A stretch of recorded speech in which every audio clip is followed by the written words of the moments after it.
Programang ito ay rated SPG. Striktong patnubay at gabay ng magulang ang kailangan. Maaaring may masiselang tema, lengguwahe, karahasan, sexual, horror o droga na hindi angkop sa mga bata. Mga kapamilya, narito ang kapanapanabik na mga tagpo sa FPJ's Batang Quiapo. Nagsimula na nga ang seremonya ng kasal ni David at Catherine at talagang dito ay kuhang-kuha ni David ang ating galit dahil habang siya ay kinakasal kay Catherine ay kasalukuyan namang naghihirap si Camille upang mapigilan ang nasabing kasalan at sa kasamaang palad nga ay nawalan siya ng malay matapos tuluyan ng makasal sina David at Catherine. Wala namang magawa si Senyor Facundo at awang-awa sa kanyang apong si Catherine. Sa kabilang banda, sinamahan na nga ni Raul si Natanggol upang ipakilala sa kanyang boss na si Divina at nang nagkaharap na sila ay ipinakita ni Tanggol ang kanyang inaalok na diamante.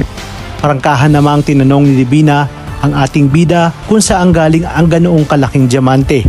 Una nga ay sinabi ni Tanggol na napulot niya ito, ngunit iginiit ni Divina na magsabi na umano ng totoo itong si Tanggol. Dahil alam niyang maraming buhay ang itinaya, mabuo lamang ang ganoong kalaking diamante.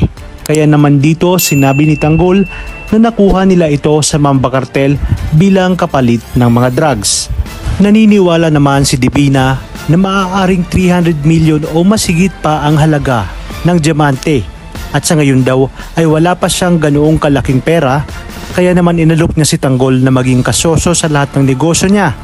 Lahat ng nakikita ni Tanggol na sasakyan, lugar at ari-arian niya ay magiging kahati niya nga si Tanggol kapalit ng diamante.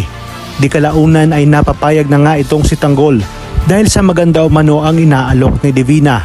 Kaya naman bukas na bukas umano ay ipapaayos na niya ang kontrata. Ngunit nakiusap nga si Divina na maiwan sa kanya ang diamante.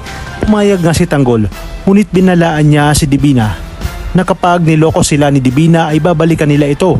Kung kaya't iginiit ni Divina na may isang salita siya at hindi niya lolokohin si Tanggol. Sa magkatwid umano ay palalaguin niya pa ang pera ni Tanggol at ihanap niya lang ito ng buyer. Matapos naman ang kasal ni David at Catherine ay nagwalwal nga itong si David. Sa pilitang ipinasok si Catherine sa kwarto habang si Camille naman ay nag-aagaw buhay sa ospital. At narito ang mga dapat nating abangan. Kinabukasan matapos ang kasal ay pinuntahan ni David si Camille at siya nga ay sinisisi ng mga magulang ni Camille. Magiging sukdula na ang kanyang kasamaan dahil matapos niyang malaman na nakoma itong si Camille ay gagawa nga siya ng paraan upang tuluyan ang kitilin ang buhay ni Camille.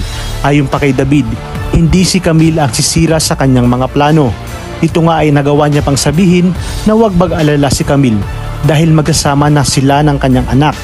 Sa kabilang banda naman ay nagkayayaan na ang tropa ni Tanggol at aksidente ngang sa lugar at bar kung saan sila nagiinuman ay nakita nila si Tisay na performer sa gabing iyon.